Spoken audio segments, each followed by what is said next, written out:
Hello everyone, welcome करता हूं आप सबका आज की इस न्यू वीडियो में। तो दोस्तों आज की इस न्यू वीडियो में आपको बताऊंगा कि आप कैसे चेक कर सकते हैं टेलीनॉर नेटवर्क पर मिनट्स कैसे चेक कर सकते हैं कि आपके टेलीनॉर नेटवर्क पर जो आपने पैकेज लगाया है अगर आप उसका स्टेटस कोड भूल गए हैं या आपको उसका स्टेटस कोड नहीं पता, आपको मिनट्स चेक करने का कोड नहीं पता कि कैसे चेक करते हैं टेलीनॉर नेटवर्क पर मिनट्स कैसे चेक करते हैं। तो आज की इस वीडियो में आपको बताऊँगा, सिखाऊँगा कि आप टेलीनॉर नेटवर्क पर मिनट्स की तादाद कैसे चेक कर सकते हैं कि आपके टेलीनॉर नेटवर्क पर कितने मिनट्स बाकी हैं, आप कैसे चेक कर सकते हैं। आज की इस वीडियो में मुकम्मल तरीके का मैं आपको बताऊंगा, तो बने रहे वीडियो के एंड तक।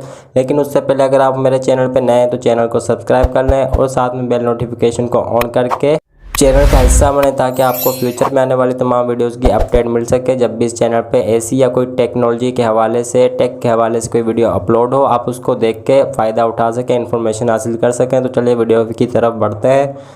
तो सबसे पहले दोस्तों आपने अपने मोबाइल के डायलर पैड को ओपन करना है। डायलर पैड ओपन करने के बाद आपने सिंपली *222# डायल करना है, यानी *222# डायल करना है और इसको कंफर्म कर देना है, ओके कर देना है। जैसे आप इसको कंफर्म ओके करेंगे तो आपको आपका स्टेटस शो करवा दिया जाएगा कि आपके टेलीनॉर नेटवर्क पर कितने मिनट्स बाकी हैं और कब तक आप इनको इस्तेमाल कर सकते हैं। आपको यहाँ पे स्क्रीन पे शो करवा दिया जाएगा। आपने जस्ट *222# डायल करना है टेलीनॉर नेटवर्क पर, आपको आपके मिनट्स की तादाद दिखा दी जाएगी, स्टेटस आपको दिखा दिया जाएगा, शो करवा दिया जाएगा। तो ये दोस्तों ये थी आज की वीडियो, छोटी सी वीडियो थी। उम्मीद करता हूँ आपको मेरी इस वीडियो से कुछ सीखने को मिला होगा। तो वीडियो अच्छी लगी हो तो वीडियो को लाइक करें, दोस्तों के साथ भी शेयर करें। चैनल पर नए हैं तो चैनल को सब्सक्राइब करके बेल नोटिफिकेशन को ऑन करके चैनल का हिस्सा बने। तो चलिए मिलते हैं नेक्स्ट वीडियो में। अपना बहुत ज़्यादा ख्याल रखिएगा, दुआओं में याद रखिएगा। Bye bye, take care.